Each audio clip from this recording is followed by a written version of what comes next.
இந்த வீடியோவில் நம்ம என்ன பார்க்க போறோம்னா மிதுன ராசிக்காரர்களுக்கு 2026 மே மாதம் எத்தகைய ஒரு மாதமாக பலாபலன்கள் நிறைந்த ஒரு மாதமாக இருக்க போகுதுங்கிறது சயின்டிஃபிக் வேதிக் அஸ்ட்ராலஜி முறையில் எதையும் மிகைப்படுத்தாமல் உள்ளது உள்ளவாறு பரிகாரங்கள் அது மாதிரி மூடநம்பிக்கையில் போகாமல் நாம் தெளிவாக பார்க்க போகிறோம்.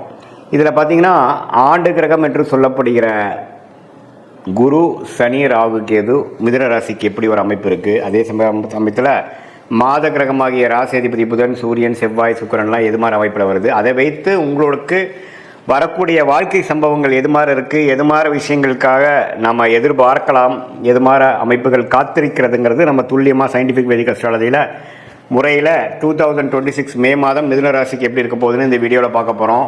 இப்போ பாருங்கள், ராசிக்குள்ளேயே குரு இருக்கிறார், 10ஆம் இடத்துல சனி இருக்கிறார். ராஜோகாதிபதி சனி இருக்கும் பொழுது கடந்த ஒரு வருஷமாக பல புரட்சிகளையும் பல முயற்சிகளையும் செய்து கொண்டு இருக்கக்கூடிய மிதுன ராசிக்காரர்கள் தொழிலாக இருந்தாலும் சரி, வேலையாக இருந்தாலும் சரி, நிறைய முயற்சிகள் செய்கிறீங்க. அப்ஸ் அண்ட் டவுன்ஸ் வருது, ஆனால் அதில் போராடி போய் கொண்டிருக்கிறீர்கள். அதில் யோகங்களும் இருக்குது, சில குறைபாடுகளும் உண்டு. ஆனாலும் யோகங்கள் அதிகமாக வரக்கூடிய அமைப்புகள் உண்டு. அதே சமயத்தில் ராகு 9ஆம் இடத்திலும் கேது 3ஆம் இடத்திலும் இருந்து ஒரு மாதிரியான பலனை கொடுத்து கொண்டிருக்கிறார். இதில் ராகு குருவின் பார்வை பெறுகிறாருங்கிறது ஒரு நல்ல விஷயம். இப்படி ஒரு அமைப்பு இருக்கிறப்போ உங்களுடைய மாத கிரகமாகிய ராசி அதிபதி புதன் எப்படி இருக்கிறாருன்னா 11ஆம் இடத்துல இருக்கிறார். மாதத்தின் ஸ்டார்ட்ல 3rd and 4th week second half of May என்ன ஆகிறாருன்னா புதனே பார்த்தீங்கன்னா 12ஆம் இடத்துக்கு அவருக்கு பிடித்த சுக்கிரனோட வீட்டில் வரார். ஸோ அருமையான ஒரு அமைப்பு மிதுன ராசிக்காரர்களுக்கு பொறுத்த வரைக்கும் மே மாதத்தில் நல்ல ஒரு அமைப்பு இருக்கு. ஏன்னா மெல்ல சனி விட்டு விலகிட்டாரு, செவ்வாய்ங்கிற கிரகத்தை விட்டு விலகிறார். ஸோ சனி செவ்வாயோட விலகி புதன் வந்து மெல்ல சுக்கிரனோட சேருவது, சுக்கிரனோட வீட்டுக்கு போகிறது அப்படிங்கிற மாதிரி அமைப்பு வரும்பொழுது இதுவரை கடந்த 3-4 வருஷம் 3 மாதமாக ஜனவரி மாதம் 2026 சில வாய்ப்புகளை நழுவ விட்ட மிதுன ராசிக்காரர்கள் இந்த டைமில் வந்து நல்லாவே கையில் 2 கையிலையும் பிடிச்சிக்கக்கூடிய அமைப்புகள், திருமண விஷயங்கள், இல்லற விஷயங்கள், பெண்கள் விஷயங்கள், கணவனாக இருந்தால் மனைவி, மனைவியாக இருந்தால் கணவன் இல்லை, அது மாதிரி விஷயத்தில் அந்யோன்யங்கள் பெறுகிற மாதிரியும் நல்ல சுகபோகங்கள் வளரக்கூடிய அமைப்பு, வசதிப்படுத்திக்கக்கூடிய அமைப்பு, வாழ்க்கையில் உங்களுக்கு வேணுங்கிற சில வீடு விஷயமா இருந்தாலும் சரி, வண்டி வாகனமாக இருந்தாலும் சரி, வசதிப்படுத்திக்கக்கூடிய அமைப்புகள், அதுக்கு வேணுங்கிற பண வரவுகள் எல்லாமே நன்றாக இருக்கக்கூடிய அமைப்பாக மே மாதம், குறிப்பாக சொல்லணும்னா செகண்ட் ஆஃப் ஆஃப் மே வந்து மிதுன ராசிக்காரர்களுக்கு இருக்குதுங்கிறது நாம் தெரிந்து கொள்ள வேண்டும். இது ஒரு அற்புதமான ஒரு விஷயம். அதே சமயத்தில் சூரியன் 11ஆம் இடத்துல இருக்கிறார், அது லாபஸ்தானத்தில் இருக்கிறார். லக்னாதி ராசி அதிபதி 11ல் இருக்கிறார். சுக்கிரன் பாருங்க 12ஆம் வீட்டிலே இருந்து மாதத்தின் செகண்ட் ஆஃப்ல ராசிக்குள்ளேயே வரார். இதெல்லாம் பார்த்தீங்கன்னா நம்ம யோகமான ஒரு அமைப்பு. இது மூலமாக இன்னுமே சில விஷயங்கள் நம்ம செஞ்சுக்கலாம். வாழ்க்கையில் இதுவரை நம்ம செய்யக்கூடிய படிக்கக்கூடிய ஸ்டூடெண்ட்ஸாக இருந்தாலும் சரி, மாணவர்கள் இருந்தாலும் சரி, ஒரு உத்தியோகத்தில் இருக்கிறவங்க இருந்தாலும் சரி, நடுத்தர வயதினராக இருந்தாலும் சரி, நல்ல டக்குன்னு சில விஷயங்கள்லாம் நடந்தது, நம்மளால் காத்துட்டு இருந்ததெல்லாம் கொஞ்சம் ஓரளவுக்கு பண்ணிட்டேன், சில விஷயங்கள் எனக்கு கைவிட்டு போனதெல்லாம் இப்போ கொஞ்சம் கிடச்சிது அப்படிங்கிற மாதிரி ஒரு நல்ல யோகமான ஒரு அமைப்பாக மிதுன ராசிக்காரர்களுக்கு அது வருகிறது. அதே சமயத்தில் மாதத்தின் ஃபஸ்ட் அண்ட் செகண்ட் வீக் பார்த்திங்கன்னா ஃபஸ்ட் ஹாஃபில் பார்த்திங்கன்னா செவ்வாய்ங்கிற சத்ருபா அதிபதி பார்த்திங்கன்னா சனியோட சேரும் பொழுது கொஞ்சம் உடல் உபாதைகள், வண்டி வாகனத்தில் போகிறப்ப கேர்ஃபுல்லாக இருக்கணும். ஏன்னா 6ஆம் வீட்டு அதிபதி சனியோட சேர்ந்து 10ஆம் இடத்துல இருக்கும்பொழுது தொழிலில் வந்து சில சங்கடங்கள், சில எதிர்ப்புகள் வரலாம். கொஞ்சம் கேர்ஃபுல்லாக முதல் ஃபஸ்ட் ஹாஃப் பார்த்துக்கிட்டு செகண்ட் ஹாஃபில் வந்து அதோட லாபத்தையும் அதோட நல்ல பலனையும் அணிவிக்கக்கூடிய ஒரு அற்புதமான ஒரு மாதமாக சுக்கிரனுங்கிற ராஜோகாதிபதி ராசிக்குள்ளே வருவதனாலையும், ராசி அதிபதியே 11ஆம் இடத்துலையும் 12ஆம் இடத்துலையும் நல்ல அமைப்பில் இருக்கிறனாலையும், ராஜோகாதிபதி 10ஆம் இடத்துல நீடித்திருக்கிறனாலையும் நல்ல அமைப்புகளை கொடுக்குது. ராசிக்குள்ளேயே குரு இருக்கிறார். ஜூன் மாதத்துக்கு அப்புறம் தான் குரு பயிற்சி ஆகுறதுங்கிறது நம்ம தெரிஞ்சுக்கணும்.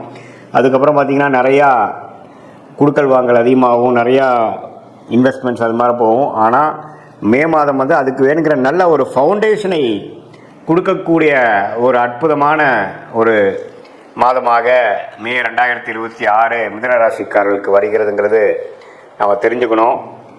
இது வந்து ஒரு பொதுவான பலனை தவிர உங்களுடைய ஜென்ம ஜாதகம் எப்படி இருக்குது, பிறந்த தேதி, பிறந்த நேரம், பிறந்த ஊரை வைத்துக்கொண்டு உங்களுடைய திருக்கணித பஞ்சாங்கம் பிரகாரம் உங்கள் ஜாதகத்தை போட்டு நீங்கள் என்ன லக்னத்தில் பிறந்தீங்க, மிதுன ராசியில் திருவாதிரை நட்சத்திரமா, மிருகசீர நட்சத்திரமா, புனர்பூச நட்சத்திரமா, என்ன நட்சத்திரத்தில் பிறந்தீங்க, உங்களுடைய தசாபுக்திகள் எப்படி இருக்குது, உங்கள் லக்னாதிபதி எப்படி இருக்குது, இப்போ நடக்கக்கூடிய தசைகள் எப்படி இருக்குதுங்களெல்லாம் நல்லா துல்லியமாக ஆராய்ந்து அதில் வரக்கூடிய துல்லியமான பலன்களையும் இப்போ நம்ம கோச்சாரத்தில் பொதுவான மிதுன ராசிக்காரர்களுக்கு எப்படி இருக்குதுங்கிறதையும் சேர்த்து வைத்து நம்ம கொஞ்சம் துல்லியமாக பார்க்கும் பொழுது அடுத்த வரக்கூடிய காலங்கள் ஷார்ட் டேர்ம் எப்படி இருக்குது, அடுத்த வரக்கூடிய லாங் டேர்ம் இது மாதிரி ஒரு அமைப்பாக காட்டுகிறது. எந்த நேரத்தில் எது செய்யணும், எப்போ நல்ல நேரம் வருது, எப்போ ஜாப் சேஞ்ச் பண்ணலாம், எப்போ தொழில் அபிவிருத்தி பண்ணலாம், எப்போ தொழில் ஸ்டார்ட் பண்ணலாம், திருமண விஷயங்கள் எப்போ காட்டுது, லேட் மேரேஜா ஏர்லி மேரேஜா, அந்த இல்லற வாழ்க்கை அமையக்கூடிய அமைப்பு எப்போ வருது, குழந்தை பேரு எதிர்பார்க்குறவங்களுக்கு எப்போ குழந்தை பேரு கிடைக்கிற அமைப்புகள் மனைவி ஜாதகம் மூலமாகவும் கணவர் ஜாதகம் மூலமாகவும் காட்டுகிறது. எது மாதிரி வேலைக்கு போகலாம், எப்போ நமக்கு படிப்புக்கு ஏற்ற வேலை கிடைக்கும், ஹையர் ஸ்டடீஸ் படிக்கலாமா, வேலைக்கு போகலாமா, வெளிநாடா உள்நாடா, இது மாதிரி பல விஷயங்கள். அதாவது படிக்கிற பசங்களாக இருந்தாலும் சரி, இளைய வயதினராக இருந்தாலும் சரி, நடுத்தர வயதினராக இருந்தாலும் சரி, சீனியர் சிட்டிசனாக இருந்தாலும் சரி, அவங்களுக்கு வாழ்க்கையில் முடிவுகள் எடுப்பதற்கு ஏராளமான விஷயங்கள் இருக்கும் பொழுது இந்திய வேத ஜோதிடத்தான சயின்டிஃபிக் வேதிக் அஸ்ட்ராலஜி எந்த மிகைப்படுத்தல்களும் போகாமல் மூட நம்பிக்கையிலையும் போகாமல் ஒரு கிரகம் ஒரு மாதிரி இருந்தால் நீங்கள் என்ன கர்மாவை கருத்து கொண்டு இருக்கிறீர்கள், என்ன மாதிரி பிராப்தங்கள் வாங்கி கொண்டிருக்கிறீர்கள், எந்த மாதிரி ஒரு தோஷங்கள் இருக்குது, பிராப்தங்கள் இருக்குது, எந்த விஷயத்தை நம்ம அவாய்ட் பண்ணலாம் நம்ம வாழ்க்கையில், எந்த விஷயத்தை நம்ம எடுத்து முக்கியத்துவம் கொடுக்கலாம் அப்படிங்கிறத நம்ம தெரிஞ்சுக்கிட்டோம்னா வாழ்க்கையில் எதிர்நீச்சல் போட்டு சமய விரயங்கள் பண விரயங்களை தவிர்த்து என்ன விஷயங்கள் நமக்கு காத்திருக்குதோ அது மாதிரி விஷயங்கள் செய்து கொண்டு அதுக்கு நம்ம பாஸ்ட் லைஃப் கரெக்டாக நம்மளுடைய சயின்டிஃபிக் வேதிக் அஸ்ட்ராலஜி முறையில் மேட்ச் ஆகுதா, நம்ம பாஸ்ட் லைஃப் நம்ம ப்ரிடிக்ட் பண்ணுறது கரெக்டாக இருக்கா அப்படிங்கிறத செக் பண்ணிவிட்டு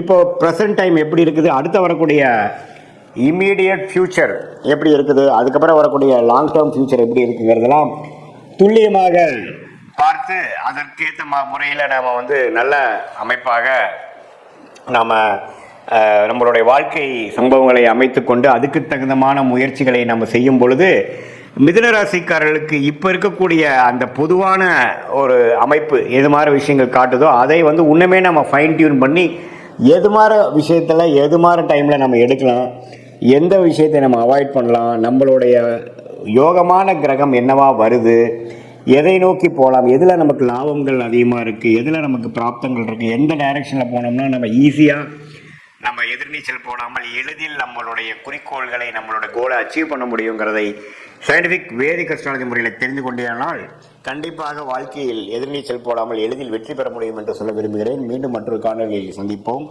நன்றி, வணக்கம்.